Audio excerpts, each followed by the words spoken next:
इस लेक्चर में हम डिस्कस करेंगे university of Karachi organic chemistry 504 का एक पेपर, पास पेपर, जिसके कुछ क्वेश्चंस की सॉल्यूशंस में के बारे में मैं डिस्कशन करूंगा आपके साथ। क्वेश्चन है हमारे पास एक ब्लैंक है।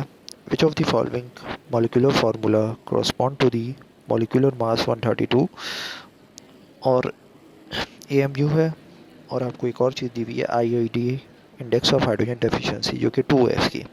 सो इसका आपने मॉलिक्यूलर फार्मूला बताना है कि इन ये आपके पास ऑप्शंस दिए हुए हैं उनमें से क्या मॉलिक्यूलर फार्मूला हो सकता है। तो जब हम मॉलिक्यूलर फार्मूला अब आप इसका निकालेंगे IID यूज़ करके, IID का जो फार्मूला होता है वो फार्मूला कुछ इस तरह से है कि आपके पास 2C प्लस 2 माइनस H, ठीक है, plus N minus x divide by 2। ये सारी कैलकुलेशंस आपने करनी होती है। यहाँ पे H क्या है, यहाँ पे नंबर ऑफ कार्बन्स आते हैं, सॉरी C क्या है, नंबर ऑफ कार्बन्स है, H क्या है, नंबर ऑफ हाइड्रोजन्स है, N क्या है, नंबर ऑफ नाइट्रोजन्स है, यानी कि नाइट्रोजन को आपने ऐड करना है। मैंने यहाँ पे इसका करेक्ट ऑप्शंस निकाला हुआ है, तो मैं आपको इस चीज़ को वेरीफाई करके दिखा देता हूँ। IID हम इसका निकालते हैं 4 मल्टीप्लाई बाई 2, क्योंकि दो आपके पास जो टोटल कार्बन है 4 हैं, उसको 2 से मल्टीप्लाई करवाना है, उसमें आपने क्या करवाना है, +2 करवाना है। उसके बाद आपने हाइड्रोजन को माइनस करवा देना है, उसके बाद आपने नाइट्रोजन को उसके अंदर ऐड करवा देना है। हमें हमारे पास हेलोजन मौजूद नहीं है, जो मैंने एक्स लिखा हुआ था, तो इसलिए हेलोजन की जगह पे कुछ भी नहीं आएगा, डिवाइड बाई 2 करवा दिया। अब आप इसको मल्टीप्लाई करवा दें, 4 टू द 8 होता है, 8 प्लस 2 कितना होता है आपके पास, 10 होता है, 10 माइनस 8 क्या होता है, अगेन 2 हो जाता है, 2 प्लस 2 क्या हो जाता है, 4 हो जाता है। तो ये आंसर आ गया 4 डिवाइड बाई 2। 4 डिवाइड बाई 2 को जब आप करते हैं तो आपके पास आंसर आता है 2। इट्स मीन डैट कि इसका आंसर आ गया 2। तो आप इसका मॉलिक्यूलर मास निकालेंगे, 12 multiply by 4 plus 8 plus 14 multiply by 2 plus 16 multiply by 3, तो आपके पास आंसर आ जाएगा 132। इट्स मीन डैट कि ये जो आपके पास कंपाउंड है ये दोनों कंडीशन को फुलफिल करता है। क्वेश्चन है which of the following molecule will give the least number of signals. कौन सा मॉलिक्यूल है जो लीस्ट नंबर ऑफ सिग्नल्स देगा, तो वो मॉलिक्यूल इसमें से ये वाला है। सबसे पहले एनालाइज करते हैं कि ये सिग्नल आपको कितने देगा। ये सिग्नल बात हो रही है NMR के सिग्नल्स की, तो NMR के सिग्नल्स के बारे में अगर आप जानते हैं तो आपको पता होगा कि यहाँ पे कार्बन लगा हुआ है, उसके साथ 3 हाइड्रोजन लगे हुए हैं, तो ये आपको सिग्नल यहाँ से मिलेंगे, ठीक है। यहाँ पे आपके पास कार्बन लगा हुआ है, उसके साथ 3 हाइड्रोजन लगे हुए हैं, यहाँ से आपको 3 सिग्नल मिलेंगे, 3 नहीं मिलेंगे, एक सिंगल सिग्नल मिलेगा, क्योंकि तीनों की जो इन्वायरमेंट है वो सेम है। और जिस कार्बन के साथ लगे हुए हैं वो कार्बन आगे जाके हाइड्रोजन की डबल बॉन्ड के साथ लगा हुआ है, तो ये 3 आपके पास एक इन्वायरमेंट के सिग्नल्स मिलेंगे, 2 सिग्नल्स, यानी कि ये कंपाउंड आपको 2 सिग्नल्स देगा। इस तरीके से अगर आप इस कंपाउंड पे आ जाएँ तो ये कंपाउंड आपको यहाँ से भी एक सिग्नल मिलेगा और यहाँ से सिग्नल मिलेगा, ये दोनों सिग्नल सेम होंगे, सेम इन्वायरमेंट पे हैं। इसी तरीके से आपको यहाँ के 2 सिग्नल मिलेंगे, ठीक है, ये वाला पॉइंट देगा और ये वाले पॉइंट से आपको सेम सिग्नल मिलेंगे, यहाँ से और यहाँ से आपको सेम सिग्नल मिलेंगे, यानी कि इसका मतलब ये कंपाउंड आपको कितने 3 सिग्नल्स देगा। ये वाला कंपाउंड आपको कितने सिग्नल देगा, अगर आप इन्वायरमेंट की देखें तो ये जो सिग्नल्स आपको यहाँ से 3 मिलेंगे, जो एक जिसका नेक्स्ट कार्बन जो है वो है ऑक्सीजन के साथ डबल बॉन्ड से कनेक्टेड है, तो ये वाला जो कंपाउंड है ये आपको 3 सिग्नल, सॉरी 3 की बात कर रहा हूँ मैं, आपको सिग्नल देगा। और ये जो सिग्नल होगा और ये वाला जो सिग्नल होगा, ये दोनों सिग्नल सेम होंगे, तो इट्स मीन डैट कि ये कंपाउंड एक ही सिग्नल देगा, ठीक है। इसी तरीके से अगर आप यहाँ पे आ जाएं तो यहाँ से आपको एक सिग्नल मिलेगा और यहाँ से आपको दूसरे सिग्नल्स मिलेंगे, तो इस तरह से यहाँ से भी आपको 2 सिग्नल्स मिलेंगे। तो जो लीस्ट है वो C वाला जो ऑप्शन है वो करेक्ट है। अगर आप आ जाएँ इस पे कि विच ऑफ दी बॉन्ड जो है वो आपके पास लीस्ट फ्रीक्वेंसी देता है IR स्पेक्ट्रम की, तो IR स्पेक्ट्रम में आपने क्या देखना होगा जाके कि नाइट्रोजन की ट्रिपल बॉन्ड की फ्रीक्वेंसी क्या होती है, कार्बन के साथ ऑक्सीजन लगा होता है उसकी फ्रीक्वेंसी क्या होती है, डबल बॉन्ड यानी कि इथीन होता है उसकी फ्रीक्वेंसी क्या होती है, और OH होता है उसकी फ्रीक्वेंसी क्या होती है। ये चीज़ मैं आपको जाके दिखा देता हूँ। जो हमारे पास टेबल होती है IR स्पेक्ट्रम की, तो IR स्पेक्ट्रम की हमारे पास टेबल आई थिंक यहाँ पे नहीं है, ओके, IR की टेबल नहीं है, तो आप उस टेबल में देखिएगा कि आपको ये चीज़ें मिल जाएंगी, ये सारी वैल्यूज़ जिस तरह से मैंने आपको बताई, तो ये वैल्यूज़ वहाँ पे लिखी हुई होती हैं। तो जब आप जाके देखेंगे तो आपको पता चलेगा कि इसकी वैल्यू ज़्यादा होती है, यानी कि जो बॉन्ड A है, बॉन्ड नंबर 1 है नाइट्रोजन ट्रिपल बॉन्ड, इसकी जो है वैल्यूज़ जो है वो काफ़ी हाई होती है, इसकी भी वैल्यू हाई होती है, इसकी वैल्यू हाई होती है। जो लीस्ट वैल्यू होती है वो OH की होती है, ठीक है, OH की वैल्यू लीस्ट होती है, तो हमने इसको करेक्ट ऑप्शन को टिक कर दिया।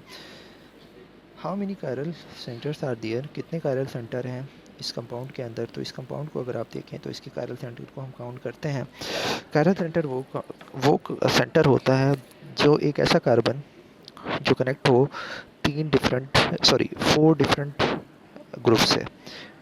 तो यहाँ पे जो कार्बन है, जो कार्बन इस तरह का लगा हुआ है, इसका मतलब यहाँ पे 2 हाइड्रोजन लगे हुए हैं, यहाँ पे भी 2 हाइड्रोजन लगे हुए हैं, ठीक है, 2 सेम ग्रुप हो गए, यहाँ पे भी 2 हाइड्रोजन लगे हुए, तो इन चीज़ों को तो हम देखेंगे ही नहीं। ये वाली पॉसिबिलिटी बनती है, इसको हम देख सकते हैं। डबल बॉन्ड जहाँ लगा होता है उसको भी नहीं देखते। यहाँ पे CH3 लगा हुआ है, इसको भी देखा जा सकता है, इसको भी देखा जा सकता है, ठीक है।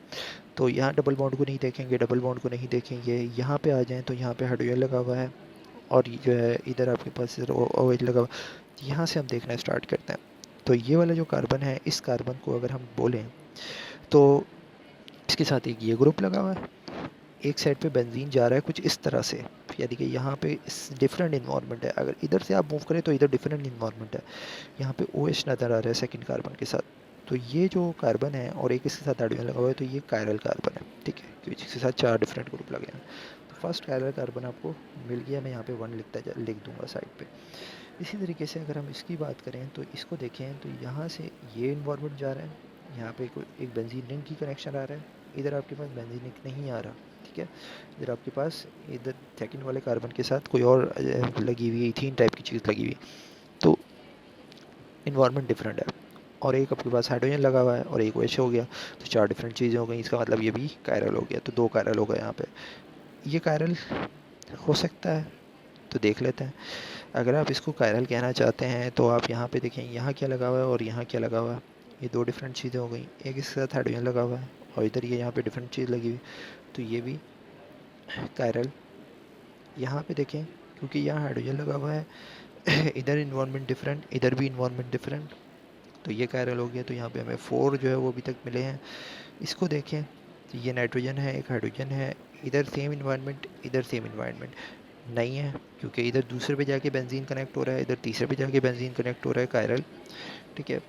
इस तरीके से यहाँ पे आ जाएं, बेंजीन इधर दूसरे पे कनेक्ट हो रहा है, इधर बेंजीन नहीं हो रहा, इधर जो है वो आगे जाके ऑक्सीजन मिल रहा है, कायरल। तो अभी तक हमने कितने देखे, 1 2 3 4 5 6 7, तो ये 6 और 7 भी जो है वो बन रहे हैं।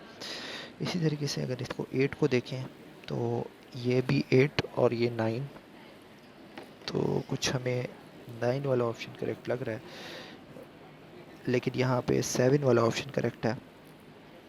तो इट्स मीन डैट कि हमने कहीं मिस्टेक की।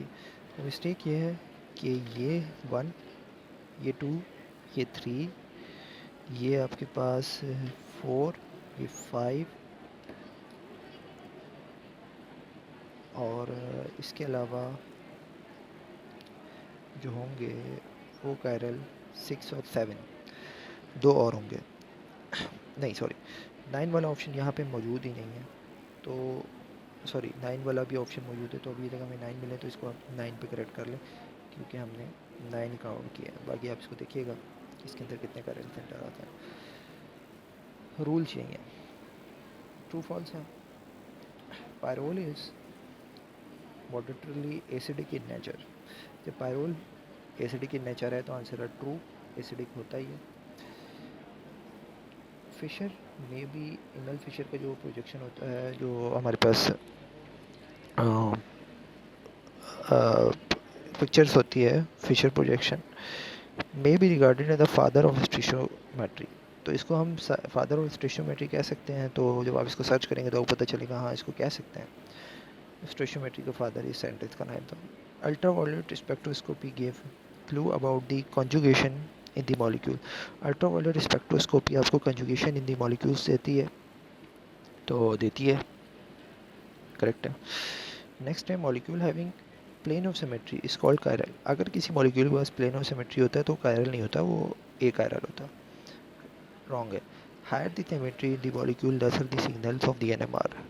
अगर आपके पास सिमेट्री ज़्यादा होंगी तो सिग्नल्स ऑफ एनएमआर जो है वो कम हो जाएंगे, तो ये बात ठीक है। अगर सिमेट्री हम बढ़ा देंगे तो दोनों तरफ के सिग्नल जो है वो एक जैसे हो जाएंगे, इन्वायरमेंट सेम हो जाएगा। Cyclobutane adopt flat geometry to avoid eclipsed strain, ठीक है। तो ये जो है साइक्लोब्यूटोन जो है वो इस तरह की ज्योमेट्री अडॉप्ट नहीं करता, तो आंसर गलत है। Pair of enantiomers has same physical and chemical properties. Enantiomers का जो पेयर है उसकी जो फिजिकल और केमिकल प्रॉपर्टीज है वो सेम है। ये बात गलत है, wrong. Pyridine is electron rich species as compare to the benzene. Pyridine के पास इलेक्ट्रॉन ज़्यादा होते हैं, तो आंसर है नहीं होता ऐसा। H1 NMR spectroscopy use electromagnetic radiation of long 15 metre wavelength. H1 NMR में जो आपके पास रेडिएशन यूज़ होती हैं तो 1 से लेकर 5 तक उसकी वेवलेंथ होती है, तो आंसर है नहीं, ऐसा नहीं होता।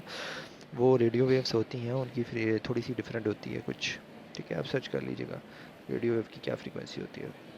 The IR spectroscopy frequency occurs at lower wave number than binding frequency, ठीक है, तो ऐसा नहीं है। IR स्पेक्ट्रोस्कोपी स्टिचिंग फ्रीक्वेंसी जो होती है अगर एक लोअर वेव नंबर पे नहीं होती देन बाइंडिंग फ्रीक्वेंसी से हायर पे होती है। उसके बाद हमारे पास कुछ और क्वेश्चंस हैं जिसमें आपने कुछ नई चीज़ें बतानी हैं। Write the letter of the structure in the space provided ahead statement, यानी कि आपने जो आपके पास स्ट्रक्चर्स हैं इनको देखना है और इनके बारे में बताना है। पहली स्टेटमेंट ये कहती है the molecule with cis and S stoichiometry. वो मॉलिक्यूल कौन सा है जो सिस और एस स्टेशियोमेट्री दिखाता है? तो मैं यहाँ से आपको चीज़ें ज़रा वन बाय वन जल्दी थोड़ी फास्ट बता दूँ। वैसे तो इसको प्रॉपर सॉल्व करने की ज़रूरत होती है। ये क्लोरीन है, ये क्लोरीन है और यहाँ पे डबल बॉन्ड है, तो यहाँ पे कॉन्सेप्ट आता है ई और जेड का, ठीक है। ई और जेड का कॉन्सेप्ट कुछ इस तरह से हमें बताता है कि अगर आपके पास जो ग्रुप्स हैं वो डिफरेंट जगह पे लगे हुए हैं तो आप उसको क्या कहेंगे, ई कहेंगे। अगर सेम लगे हुए हैं तो उसको आप जेड कहेंगे। ये क्लोरीन है 35.5 और इसका जो 17 इसका एटॉमिक नंबर होता है, ज़्यादा है atomic number. Fluorine chlorine bromine, fluorine chlorine bromine iodine. Bromine का एटॉमिक नंबर क्लोरीन से भी ज़्यादा होता है, ठीक है। तो अगर इस वाले कार्बन को देखें तो यहाँ पे जो एटॉमिक नंबर ज़्यादा है वो क्लोरीन का नहीं है, ब्रोमीन का सबसे ज़्यादा है। इस वाले कार्बन को देखें तो एटॉमिक नंबर क्लोरीन का ज़्यादा है, इधर जो कार्बन लगा हुआ है उसका एटॉमिक नंबर कम है। तो इट्स मीन डैट कि जो प्रियोरिटी है वो आप इसको देंगे एटॉमिक नंबर के अकॉर्डिंग नीचे वालों को। जब आप इनको प्रियोरिटी देंगे तो इट्स मीन डैट कि दोनों जो प्रियोरिटी वाले जो सब्सटेंस हैं वो सेम साइड पे लगे हुए हैं, तो ये जाएगा आपके पास जेड कॉन्फ़िगरेशन। जेड कॉन्फ़िगरेशन हो जाएगी। फिर आपके पास एक और चीज़ का कॉन्सेप्ट आता है, यहाँ पे लगा हुआ है एक OH ग्रुप और ये लगा हुआ है डिफरेंट और ये लगा हुआ है डिफरेंट, एक लगा हुआ है हाइड्रोजन और ये आता है कायरल। जब ये कायरल हो गया तो इसमें RS कॉन्फ़िगरेशन आप बता सकते हैं। तो इसकी RS कॉन्फ़िगरेशन बताने के लिए हमें ये कंसिडर करना पड़ेगा कि इसके साथ जो हाइड्रोजन लगा हुआ है वो हाइड्रोजन किस में लगा हुआ है, विज में लगा हुआ है, ठीक है। और जो OH है वो हैश में लगा हुआ है। इस विज का एक कॉन्सेप्ट है, तो इसलिए मैंने बता दिया कि हाइड्रोजन जो है इसमें विज में लगा हुआ। ओके, सो अब ज़रा हम देखते हैं उसके बाद क्या करना होता है। ये ऑक्सीजन है, इसको आप फर्स्ट प्योरिटी देंगे क्योंकि इसका एटॉमिक नंबर सबसे ज़्यादा होता है। उसके बाद ये कार्बन है, इसका एटॉमिक नंबर 6 होता है और इसका भी एटॉमिक नंबर यहाँ वाले का भी 6 है। इसके साथ 3 हाइड्रोजन लगे हुए हैं तो 6 7 8 9 इस तरह से कुछ बन रहा है। और इसके साथ जो कार्बन लगा हुआ है उसके साथ एक और कार्बन लगा हुआ है, तो इसकी प्रियोरिटी ज़्यादा हो गई। तो अब आप क्या करेंगे, रोटेशन जो परफॉर्म करेंगे, अब अपने रोटेशन परफॉर्म करनी होती है। मैं आपको इस तरह से चीज़ें बता रहा हूँ कि आपने ये चीज़ें पहले से पढ़ी हुई हैं। तो रोटेशन आपकी कुछ इस तरह से होगी। जब आपकी रोटेशन ऐसे होगी तो इट्स मीन डैट कि कौन सी कॉन्फ़िगरेशन आएगी, एस कॉन्फ़िगरेशन। बट क्योंकि आपका जो हाइड्रोजन था वो विज में लगा हुआ है तो आपकी कॉन्फ़िगरेशन हो जाएगी वो आर हो जाएगी। तो एक चीज़ आपने यहाँ पे ये देखी कि ये जेड बन रहा है और ये आर बन रहा है। तो ये सारे रूल्स आप फॉलो करें इसके ऊपर, और इसकी सोल्यूशन मैं आपको अलग से जो है वो दूसरी वीडियोस पर प्रोवाइड कर दूंगा। तो मैं जस्ट यहाँ पे इन चीज़ों को वेरीफाई करूँगा कि जो मैंने आंसर लिखे हुए हैं कि molecule having cis and S geometry वो डी है, जिसकी एस ज्योमेट्री है और सिस है। सिस किसको कहते हैं, जिसमें सेम साइड पे दो तरह के इस तरह के मॉलिक्यूल्स लगे हुए हों, सेम साइड पे लगे हुए हैं, ठीक है। सिस इसको आप कह सकते हैं क्योंकि ये दो मॉलिक्यूल्स जो सेम साइड पे लगे हुए हैं, ठीक है। ओके, अगर ये क्लोरीन इधर लगा देता तो ये ट्रांस हो जाता। और एस ज्योमेट्री है, एस कैसे पता चला, ये ऑक्सीजन है, ये इसी तरह ये बड़ा ग्रुप लगा हुआ है, इधर छोटा ग्रुप है, रोटेशन कैसे परफॉर्म होगी, इस तरह से होगी, तो ये एस आ गया। तो इस तरीके से ये सिस भी हो गया और एस भी हो गया, डी वाली।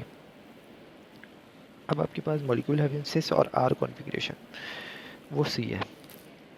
सिस और आर, ये सिस है, सेम साइड पे क्लोरीन लगे हुए हैं, इसकी वजह से हमने इसको सिस कह दिया, इसको आप जेड भी कह सकते हैं। और यहाँ पे आर कॉन्फ़िगरेशन, क्योंकि यहाँ पे जो हाइड्रोजन है वो विच में लगा हुआ है, रोटेशन इसी तरह से परफॉर्म होगी। आपकी जो कॉन्फ़िगरेशन आएगी वो ऐसा आएगी, क्योंकि एंटी क्लॉकवाइज में ऐसा होता है। लेकिन क्योंकि आपका जो हाइड्रोजन है विच में लगा हुआ है, तो आप क्या कहेंगे इसको, इस वजह से इसको आर कहेंगे। तो ये आर हो गया। द मॉलिक्यूल विद ट्रांस और एस, ये बी है। बी वाला ट्रांस और एस है, क्योंकि यहाँ पे देखें कि क्लोरीन किधर है, तो ये ट्रांस हो गया। और ये एस कैसे होता है, ये इस तरह से एंटी क्लॉकवाइज जा रहे हैं, इसमें सारे में एंटी क्लॉकवाइज ही जाना है। बट हाइड्रोजन आपका जो है वो हैश में लगा हुआ है, तो इट मीन डेट जो जो आया है वही होगा, ऐसा आया तो ऐसे ही होगा। इसी तरीके से इसके सबसे पहला वाला मैंने आपको निकाल के बता दिया था कि ये आर आ रहा है और ये जेड आ रहा है, बट जेड नहीं बोलेंगे इसको, ट्रांस अभी फ़िलहाल ट्रांस वाला वर्ड यूज़ करें तो ट्रांस है। इसी तरीके मॉलिक्यूल हैविंग ट्रांस, ये सारी चीज़ें हो गई, ए तक पहुंच गए। अब आपके पास कन्फिग्रेशन है molecule having Z and S stoichiometry, एक ऐसी स्टोशियोमेट्री जो जेड है और एस है। तो ये वाली आपके पास जेड है, सेम साइड पे लगे हुए क्लोरीन, अच्छा ये क्लोरीन है, ये ब्रोमीन है, सॉरी क्लोरीन जो है वो जो लगा हुआ है एक साइड पे, और प्योरिटी जिसको हायर प्योरिटी आप देंगे, और दूसरी साइड पे जो चीज़ लगी हुई है वो है आपके पास ब्रोमीन। तो जो हायर प्योरिटी होगी वो एक साइड पे क्लोरीन की होगी, और सेकंड साइड पे आपके पास जो हायर प्योरिटी है वो ब्रोमीन की होगी। ठीक है, सो इस रीज़न की वजह से आपके पास जो कंडीशन आ रही है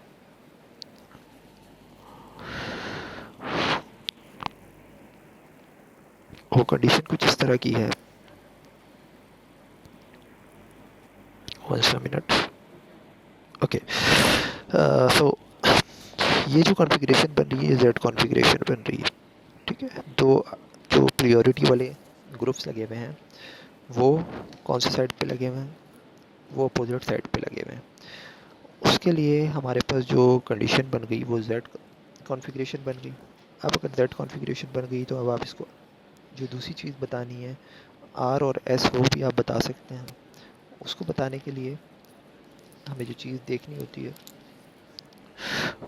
वो इससे पहले भी मैं आपको बता चुका हूँ। यहाँ से आप रोटेशन परफॉर्म करेंगे तो ये आपको एस मिलेगा, ठीक है। तो ये जो डी है वो जेड कॉन्फ़िगरेशन है और एस कॉन्फ़िगरेशन है, राइट। इस तरीके से हमने ये निकाली। इसके बाद एक और है द मॉलिक्यूल विद जेड और आर। अगर आप सी को जाके देखें तो सी आपके पास ऐसी कॉन्फ़िगरेशन है जो जेड है और आर है, ठीक है। तो छोटी सी यहाँ पे एक मिस्टेक है, उस मिस्टेक को देख लेते हैं। जेड जो यूज़ होता है मैंने आपको बताया जेड सेम के लिए यूज़ होता है। यहाँ क्लोरीन है और ये ब्रोमीन है, तो क्लोरीन और ब्रोमीन जो इस साइड पे क्लोरीन को जो है वो आप प्रेफरेंस देंगे और इस साइड पे आप ब्रोमीन को प्रेफरेंस देंगे। तो ये हो जाएगा अपोजिट साइड पे, और अपोजिट के लिए आप जो वर्ड यूज़ करते हैं वो ई यूज़ करते हैं। इट मीन डैट कि जो ये आपके पास होगा ई और एस, ठीक है। सो ई और एस वाली जो कॉन्फ़िगरेशन है वो है डी, तो यहाँ पे आएगा डी, ठीक है। ई और एस जो है वो डी आएगा। इसी तरीके से ई और आर कौन हो जाएगा, बी, ये सी आपके पास ई और आर हो जाएगा, ठीक है। सी आपके पास ई और आर हो जाएगा। और सेम वाले जेड वाला कौन आएगा, जेड और आर कौन है, तो जेड और आर ए है, ये ए आएगा। और ये कौन है, यहाँ पे आ जाए, जेड और एस, ये सेकंड वाला है, ठीक है। तो सेकंड वाला जेड और एस है, तो ये आ गया आपके पास बी ए, और ये इसको आप करेक्ट कर लें, ये आ गया बी, ये आ गया ए, ये आ गया सी, और ये आ गया डी आई थिंक, ठीक है। तो ये ई और आर वाला जो बन रहा था वो डी, और उसमें आप देख लें जो आर बन रहा है ये एस बन रहा है, ये डी है, और ये डी और वो है, ठीक है।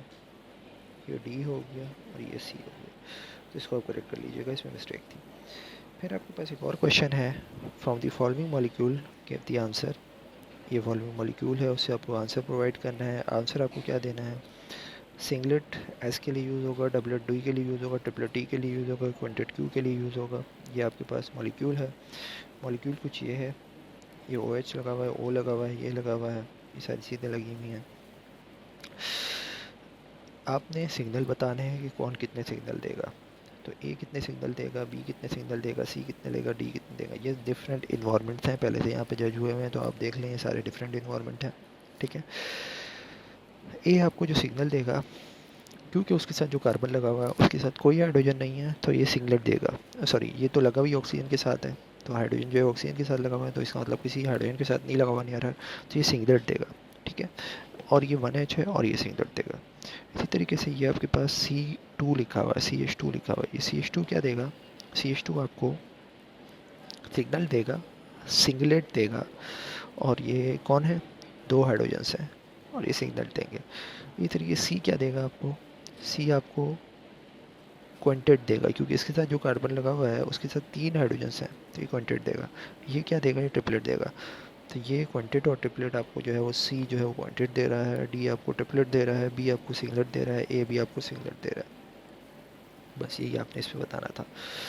क्वेश्चन है थोड़ा और कॉम्प्लिकेटेड। C4H8O2 हेट्रोसाइक्लिक ग्रुप है, कंपाउंड है, और कंडीशन कुछ ये है, रिंग आइसोमर है, 1 आइसोमर ए, जो ए आइसोमर है वो 3 सिग्नल देता है H1NMR के।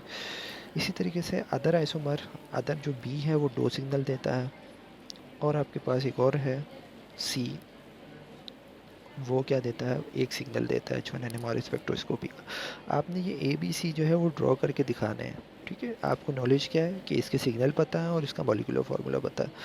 अगर आप इस टाइप की चीज़ का मॉलिक्यूलर फार्मूला बनाएं, यानी कि इसके स्ट्रक्चर बनाएं, तो ये कुछ इस तरह का बेंजीन स्ट्रक्चर आता है, ठीक है, जिसके अंदर 2 ऑक्सीजन मौजूद हैं।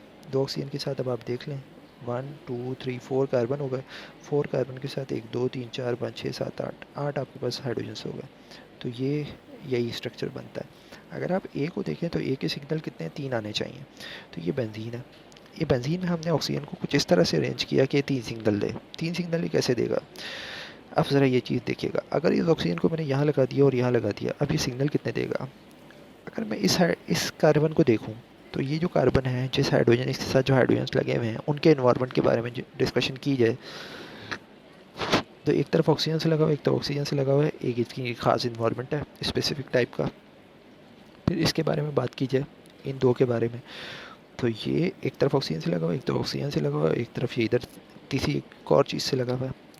इन दो का एक अलग सा इन्वायरमेंट है, लेकिन दोनों का सेम इन्वायरमेंट है, क्योंकि दोनों साइड से सेम चीज़ों पे लगे हुए हैं, तो इनका और इसका जो है सेम इन्वायरमेंट है, ठीक है।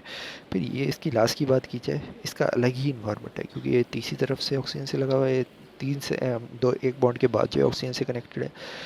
तो इन्वायरमेंट कितने आ गए, एक इन्वायरमेंट इसका, एक इसका, एक इसका, एक इसका, ठीक है। यानी कि एक इन्वायरमेंट, 2 इन्वायरमेंट और 3 इन्वायरमेंट्स आ गए। तो ये कितने सिग्नल्स मिलेंगे आपको, यहाँ पे 3 सिग्नल्स मिलेंगे। दूसरा वाला हमें कैसे कितने सिग्नल देना था, जो बी था उससे हमें कितने सिग्नल चाहिए, 2 सिग्नल्स चाहिए। तो 2 सिग्नल आपको मिलने, हमने कुछ अरेंजमेंट इस तरह से कर, ये अरेंजमेंट मैंने पहले से कर ली है, आप ये सारी थिंकिंग करनी है और फिर अरेंजमेंट्स करनी है। मैं आपको जैसे रिजल्ट बता रहा हूँ, ये ऑक्सीजन है, ये ऑक्सीजन है, ठीक है। अब यहाँ पे इन्वायरमेंट चेक करें, ये जो 2 होंगे इनके इन्वायरमेंट सेम होंगे, ठीक है, क्योंकि ये इधर ऑक्सीजन से कनेक्टेड है, इधर ऑक्सीजन से कनेक्टेड है, इधर ये कार्बन से कनेक्टेड है, इधर कार्बन से कनेक्टेड है। फिर इन दो के इन्वायरमेंट सेम हो गए, और फिर इन दोनों के इन्वायरमेंट ये भी सेम होंगे, तो सिग्नल आपको कितने मिले, 2 सिग्नल मिल गए, ठीक है। अब इस पे आ जाए, ऐसा कोई इसके अलावा और कोई कंडीशन बन नहीं रही है। आप ऐसा कह नहीं सकते कि इसके इन्वायरमेंट अलग है और इसका अलग है, क्योंकि 2 जो है वो आपके पास मैच कर रहे हैं इन्वायरमेंट के तौर पे। इन्वायरमेंट कैसे मैच कर रहा है, अगर इन दोनों को देखें तो एक साइड पे ऑक्सीजन से कनेक्टेड है, ये भी एक साइड पे ऑक्सीजन से कनेक्टेड है, ये एक साइड पे कार्बन से कनेक्टेड है, वो कार्बन 3 हाइड्रोजन से कनेक्टेड है, ये 2 हाइड्रोजन से कनेक्टेड है, ठीक है, ऐसा ही है। ये भी इधर भी ऐसा ही है। तो ये और ये दोनों एक जैसे हो गए। इनकी बात करें, इन दोनों की, तो ये दोनों भी एक जैसे हो गए, इधर कार्बन से कनेक्टेड, इधर कार्बन से, इधर आपस में एक दूसरे से कनेक्टेड है। अब आ जाए इस पर, ये ऑक्सीजन है, ये ऑक्सीजन है, ये कार्बन है, कार्बन है, कार्बन है, उसके साथ हाइड्रोजन कनेक्टेड है, H1NMR का सिग्नल है। ये जो हाइड्रोजन्स हैं ये एक साइड पे ऑक्सीजन से कनेक्टेड है, एक साइड पे कार्बन से कनेक्टेड है।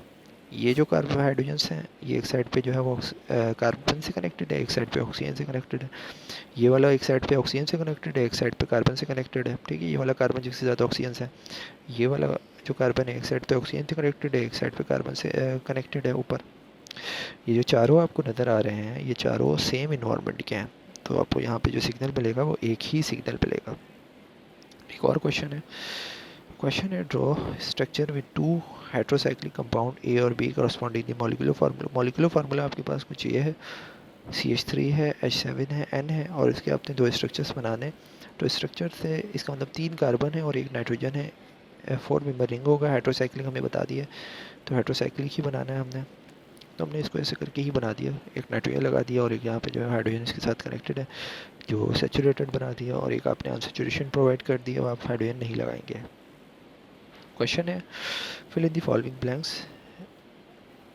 ये इसकी कायरल सेंटेंस बताने हैं, तो कायरल सेंटेंस बताने के लिए आपको इसको एनालाइज करना पड़ेगा। ये कुछ इस तरह का कंपाउंड है जो मैं यहाँ पे जस्ट इसको बताता हूँ कि ये वाला जो कॉर्नर है ये हाइड्रोजन से कनेक्टेड है, ऊपर इस तरह के वी शेप आइसोप्रोपाइल से कनेक्टेड है। ठीक है, ये जो कॉर्नर है ये कॉर्नर एक तरफ क्लोरीन से कनेक्टेड है। ठीक है, नीचे हाइड्रोजन से कनेक्टेड है, इधर इससे कनेक्टेड है, इधर इससे कनेक्टेड है। ये जो है ये आपके पास इधर से कनेक्टेड है, उधर वो वाले पीछे वाले से बैक वाले से कनेक्टेड है, नीचे वो इससे कनेक्टेड है, इधर एच से कनेक्टेड है। ये कायरल है क्योंकि इधर डिफरेंट से कनेक्टेड है, इधर डिफरेंट से, इधर डिफरेंट, चार डिफरेंट से कनेक्टेड है। पीछे वाला भी चार डिफरेंट से कनेक्टेड है, क्लोरीन हाइड्रोजन, इधर डिफरेंट इन्वायरमेंट, इधर डिफरेंट इन्वायरमेंट। ये डिफरेंट से कनेक्टेड है हाइड्रोजन, ऊपर जो है आइसोप्रोपाइल, इधर डिफरेंट, इधर डिफरेंट। तो ये आपके पास 3 कायरल सेंटर आ रहा है, क्योंकि ये जो उस कायरल में काउंट नहीं होगा क्योंकि ये 2 हाइड्रोजन से कनेक्टेड है, तो 3 कायरल सेंटर्स आ गए। इस वाले मॉलिक्यूल को देखें तो इसके अंदर कायरल सेंटर देखते हैं। ये डबल बॉन्ड वालों को सारों को स्किप कर दें, इनकी कोई रिक्वायरमेंट नहीं है। ये भी नहीं हो सकता, ये भी नहीं हो सकता। ये कायरल, ये कायरल, 2 कायरल, 3 4 कायरल। ठीक है, और ये आपके पास 5वां भी कायरल हो गया, तो ये 5 कायरल सेंटर्स आ गए आपके पास। इसी तरीके से यहाँ आ जाएं, यहाँ पे एक कायरल। ठीक है, चेक कर लीजिएगा कायरल आएगा, डबल बॉन्ड वालों को छोड़ के ये कायरल नहीं है। ठीक है, क्यों? क्योंकि यहाँ से जब मूव करें तब भी सेम इन्वायरमेंट है, यहाँ से मूव करें तब भी आपको सेम ही तरह की चीज़ सिचुएशन मिल रही है, तो एक ही इसके अंदर कायरल सेंटर है। इसी तरीके से इधर आ जाए, इधर आप देखिए ज़रा इसको, तो ये कायरल सेंटर 1। ठीक है, डबल बॉन्ड वालों को छोड़ते हैं, कायरल सेंटर 2। ठीक है, chiral centre 3, chiral centre 4, 4 chiral centre ऐसे इसके अंदर। तो ये भी आपके पास इसका आंसर हो गया। इसी तरीके से एक और क्वेश्चन है कि ये कंपाउंड दिया हुआ है, इस कंपाउंड का आपने मॉलिक्यूलर फार्मूला लिखना है, इस कंपाउंड का आपने मॉलिक्यूलर वेट बताना है, इस कंपाउंड का इंडेक्स ऑफ हाइड्रोजन एफिशिएंसी बताना है, हाइड्रोसाइक्लिक रिंग कौन सा है इसके अंदर लगा हुआ है, H1NMR के सिग्नल्स कितने आएंगे, ये सारी बातें आपने बतानी है। सबसे पहले आप इसका फार्मूला लिख लें, तो ये 20 H14 और N4 बनता है।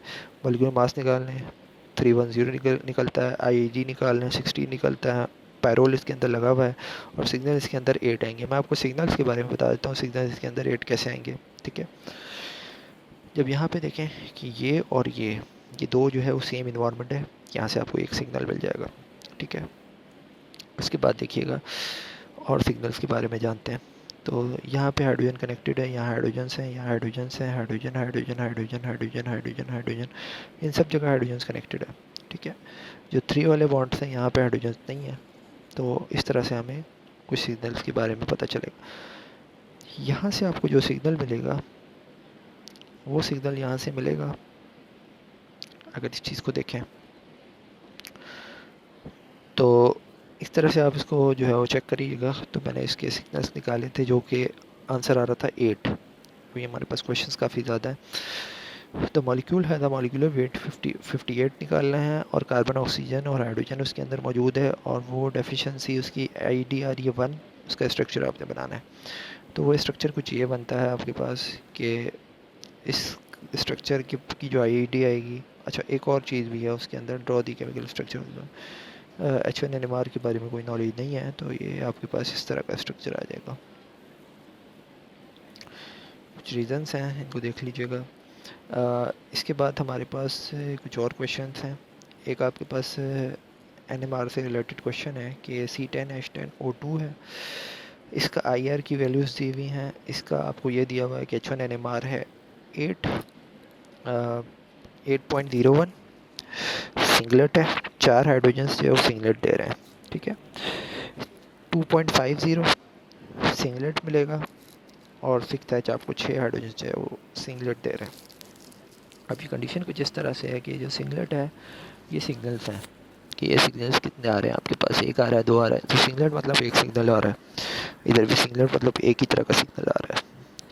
हाइड्रोजन कितने हैं जो ये काम कर रहे हैं, सिग्नल्स आपको इतने प्रोवाइड कर रहे हैं वो 4 हैं, इधर आपके पास 6 हाइड्रोजन से जो इतने सिग्नल प्रोवाइड कर रहे हैं, और ये फार्मूला कुछ इस तरह का, जब ऐसा फार्मूला हो इसकी आप IED निकालेंगे। IED में आपको कुछ पता चलेगा कि इसके इसके अंदर बेंजीन रिंग कितने हैं, ठीक है। वो बेंजीन रिंग वगैरह IED के बारे में थोड़ी नॉलेज देख लीजिएगा।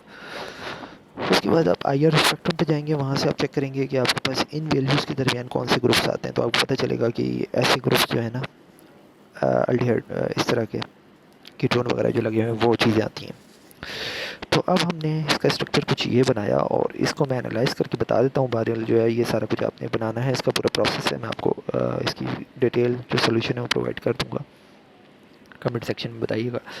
तो यहाँ से देखिएगा कि ये बेंजीन रिंग है, उसके साथ एक कार्बन लगा हुआ है, उसके साथ एक कार्बन लगा हुआ है, तो ये 6 यहाँ पे हो गए कार्बन, 7वां हो गया, 8वां हो गया, 9वां और 10वां, 10 कार्बन हो गया, ठीक है। और ये अरेंजमेंट इस टाइप की है। तो ये जो 6 हाइड्रोजन्स है ना, इनके सेम ही इन्वायरमेंट है, जो इन्वायरमेंट इधर से आपको नज़र आ रहा है बिल्कुल सेम सिमेट्री इधर से नज़र आ रही है कि इधर भी जो है 2 ऑक्सीजन से कनेक्शन मौजूद है। और यहाँ पे अगर जो है कार्बन, इन चारों कार्बन की बात करें तो इनके भी इन्वायरमेंट सेम है। ये जो 2 कार्बन हैं वो इधर सेम चीज़ से लगे हुए हैं, उधर जो 2 कार्बन हैं ये भी ऊपर वाले से सेम चीज़ से लगे हुए हैं, जो चीज़ ऊपर है वही चीज़ आपके पास, वही स्पीशीज नीचे लगी हुई है वही ऊपर लगी हुई है। तो इन चारों कार्बन की जो इन्वायरमेंट है वो सेम, इन 6 कार्बन्स का सॉरी इन 6 हाइड्रोजन्स का इन्वायरमेंट सेम, इन 4 हाइड्रोजन्स का इन्वायरमेंट सेम। तो ये जो 4 हाइड्रोजन्स है सिंगलेट देंगे, ये जो 6 हाइड्रोजन्स हैं ये सिंगलेट देंगे। ये वैल्यू जो आती है आपके पास, ये वैल्यू बेंजीन रिंग की होती है एक्चुअली। तो आप उसमें जाके देखेंगे, ये चीज़ मैं आपको दिखा देता हूँ कि ये हमें कैसे पता चला। ये अब यहाँ से देखते हैं इसका केमिकल शिफ्ट की, ये केमिकल शिफ्ट की वैल्यूज़ हैं एक्चुअली, तो डिटेल मैं आपको यहाँ पे नहीं बता सकता, जस्ट हम पेपर सॉल्व करें। तो ये जो केमिकल शिफ्ट की वैल्यूज़ हैं इसमें हमें ये पता चल रहा है कि जो बेंजीन के हाइड्रोजन्स हैं उनकी वैल्यूज़ कहाँ हैं, 8, 7, 8 इनके जो है वो राउंड अबाउट है। तो ये बेंजीन के हाइड्रोजन्स जो है वो इस तरह की आपको वैल्यू देंगे। तो और दूसरी चीज़ जो हमारे पास लगी हुई C+O और उसके साथ एक CH3 लगा हुआ था, ठीक है। तो उस तरह की वैल्यूज़ जो आपको मिलेंगी कि R लगा हुआ हो और एक साइड पे जो है वो कुछ और लगा हुआ हो, वो वैल्यूज़ जो है वो 10, 9.8 इस तरह की वैल्यूज़ होंगी, ठीक है। R हो, O हो, राइट। तो एक और चीज़ भी है, वो ये भी है कि ये वैल्यूज़ यहाँ पे भी हो सकती है, यहाँ पे C+O उसके साथ एक कार्बन लगा हुआ है। तो जाके देख लेते हैं अब वैल्यूज़ किस रेंज में लाई कर रही है। तो कंडीशन कुछ यही है कि आपकी जो वैल्यूज़ है वो यहाँ पे लाई कर रही हैं, ये जो मैंने स्टार्ट वाली आपको दिखाई वहाँ पे उससे हम इसको मैच करके जो है वो ये स्ट्रक्चर बनाएंगे। इसके बाद एक और स्ट्रक्चर हमें बनाना है। ये सारा आपको डेटा गिवन है कि आपको क्या मिलना चाहिए, डबलेट मिलना चाहिए, डबलेट मिलना चाहिए, सिंगलेट मिलना चाहिए और सिंगलेट मिलना चाहिए। अब ये सिंगलेट डबलेट का सारा कॉन्सेप्ट क्या है, N+1 रूल क्या होता है, वो सारी चीज़ें मैं यहाँ पे नहीं बता रहा, जस्ट मैं आपको अपना जो स्ट्रक्चर है उसको बता देता हूँ कि डबलेट किस तरह दे रहा है और सिंगलेट किस तरह दे रहा है। तो ये देखें 7.9 पे जो वैल्यूज़ हैं वो ऑब्वियसली जो कौन सी होंगी, ये बेंजीन रिंग की होंगी 7.9 वाली। ये डिफरेंट इन्वायरमेंट है इन चारों का, इन 2 का डिफरेंट इन्वायरमेंट है, इन 2 का डिफरेंट इन्वायरमेंट है, ठीक है। तो ये बेंजीन रिंग की जो वैल्यूज़ हैं ये आपको ये डबलेट देंगी। डबलेट क्यों देंगी, क्योंकि एवरी हाइड्रोजन जो है वो एक एक हाइड्रोजन से कनेक्टेड है, उनके बराबर वाला कार्बन एक हाइड्रोजन से कनेक्टेड है, और इस तरह से आपका N+2 के अकॉर्डिंग यहाँ पे डबलेट मिलेगा। तो ये आपको जो डबलेट्स मिलेंगे ये सारी चीज़ें आपको इसकी वजह से मिलेगी, सिंगलेट मिल जाएंगे, डबलेट मिलेंगे, 2 हाइड्रोजन आपको डबलेट देंगे। उसके बाद आपको सिंगलेट 3H का सिग्नल चाहिए। 3H का सिग्नल जो हमें मिल रहा है वो कुछ इस तरह से मिल रहा है और उसकी जो वैल्यू है वो 2.41 है, इसी तरीके से 2.17 है, उससे जो है सिग्नल मिल रहा है। अब ये 2.41 और 2.17 थोड़ी सी नियरर वैल्यूज़ हैं और इनसे वैल्यूज़ से हमने डिफरेंट इन्वायरमेंट पे जाना है। एक आपके पास CH3 है, 3 हाइड्रोजन से ये सिंगलेट देंगे और ये आपके पास CH3 3 हाइड्रोजन से और सिंगलेट देंगे। तो 2.17 और 2.41 इस चीज़ को याद रखिएगा। मैं ये चीज़ आपको एक चीज़ दिखाना चाहता हूँ, यहाँ पे देखिएगा 2.17, ये जो है ना, इसके अंदर इन दोनों चीज़ें मौजूद हैं कि ये कार्बन है, उसके साथ एक और कार्बन लगा हुआ है, और यहाँ पे जो हाइड्रोजन लगे हुए हैं ये आपको कुछ इस तरह की वैल्यूज़ देते हैं, ठीक है। इसी तरीके से एक और चीज़ अगर मैं आपको बताऊँ कि डायरेक्टली ऑक्सीजन कनेक्टेड है, ऑक्सीजन किसके साथ कनेक्टेड है, कार्बन के साथ कनेक्टेड है, वो जो आपको सिग्नल मिलेगा वो भी आपको सिग्नल इसी रेंज में मिलेगा, ठीक है। तो ये जो वैल्यू है 2.7 के राउंड अबाउट, जो आगे वाली जो वैल्यू आ रही है वो वैल्यू ऐसी है जो ऑक्सीजन के साथ सिंगल बॉन्ड के साथ कार्बन कनेक्टेड है, उसका हाइड्रोजन आपको सिग्नल दे रहा है। तो यानी कि हायर वाली वैल्यू वो ये वाली है। अब ये चीज़ मैं आपको वहाँ से बता दूँ, ये देखिएगा, तो ये वाली जो वैल्यू है 2.4 वाली, ये वैल्यू इस वाले की है, और ये जो 2.17 है ये वाली इसकी, ये दोनों सिग्नल दे रहे हैं। अब यहाँ पे आ जाए, C10 है, H10 है, इसका फार्मूला कुछ इस तरह से हमने बनाया। सिगलेट भी चाहिए, डबलेट भी चाहिए, डबलेट भी चाहिए, फिर एक क्वांटेट भी चाहिए, ट्रिपलेट भी चाहिए। क्वांटेट चाहिए, ट्रिपलेट चाहिए, इसका मतलब ये है कि ये आपको क्या देता है, ये आपको क्वांटेट देता है क्योंकि इसके बराबर वाला CH3 है। ये आपको ट्रिपलेट देता है, इसके बराबर वाला CH2 है, ठीक है। तो ये क्वांटेट और ट्रिपलेट आपको ये देंगे, ये आपको क्वांटेट देगा, ये ट्रिपलेट देगा। इनकी वैल्यूज़ क्या हैं आपको नज़र आ रही होंगी कि इसकी वैल्यू ट्रिपलेट की 1.22 है क्योंकि CH3 है सबसे बिल्कुल उसके क्या कहते हैं आपका जो TMS है उसके नियरर होता है ये स्केल पर। TMS के पास सबसे पहले कौन होता है, CH3 होता है, तो ये आपको सिग्नल ये वाला देगा। उसके बाद CH2 है, CH2 आपको क्वांटेट देगा, उसकी वैल्यू थोड़ी सी हाई होती है।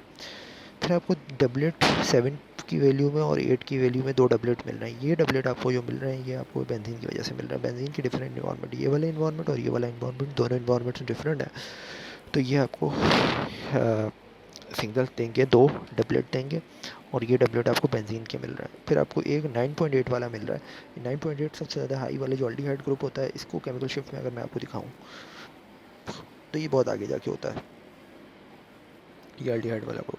तो ये 9 पॉइंट की जो रेंज में ये अल्डिहाइड वाला आपको हाइड्रोजन दे रहा है, ये हमें ऐसे पता चल जाता है। ये इसका प्रॉपर प्रोसेस होता है, हम सारी चीज़ें लिखते हैं, फिर हमें समझ आती है कि इसका स्ट्रक्चर क्या बनना चाहिए। तो इस तरह आपके पास ये स्ट्रक्चर आ गया। एक और चीज़ है कि कंपाउंड है, इसकी आपने चेयर फॉर्म बनानी है। चेयर फॉर्म बनाने के लिए आपको सिंपल सा ये है, इस तरह करके आप चेयर फॉर्म बना लें। इसकी चेयर फॉर्म बनाने के बाद अब आप हैश और वेज को देखेंगे। ये हैश ये वेज में लगा हुआ है, ये भी वेज में लगा हुआ है, ये हैश में लगा हुआ है। तो लेट्स से कि हम इसको 1 कहते हैं, इसको 1 कहेंगे, मिथाइल को 1 कहेंगे क्योंकि इस तरह से नंबरिंग होगी क्योंकि इसके नियरर वाला ये 2 है। तो जिसको आपने 1 कह दिया तो 1 हमने चेयर में भी यहाँ पे 1 ले लिया। तो अगर आपने इसको 1 कह दिया और ये हैश में है तो इसको आप अप साइड पे बनाएंगे, ठीक है। इसके बाद ये वाला जो है वो वेज में है, सॉरी हैश में, तो इसको आप डाउन पे बनाएंगे। और इसी तरीके से एक और ये 2 पे आ गया, 3 और 4 पे, तो 1 2 3 और 4 पे आपने BU लगाना है, और BU ऊपर की तरफ लगाना है क्योंकि ये हैश में। चेयर फॉर्म की सारी चीज़ें देख लीजिएगा, वहाँ से आपको कंफर्मेशन हो जाएगी। ये आपको एक चेयर फॉर्म की एक और दूसरी वाली जो फॉर्म होती है वो बनाई गई है, और इससे आपको ये स्ट्रक्चर बना के देना है। ये स्ट्रक्चर आप देखिएगा कि मैंने मिथाइल को, जो मिथाइल ऊपर वाले साइड पे है, उस मिथाइल को मैंने ऐसे करके लगाया हुआ है, हैश में लगाया हुआ है, क्योंकि इसकी अगर मैं चेयर फॉर्म बनाऊं,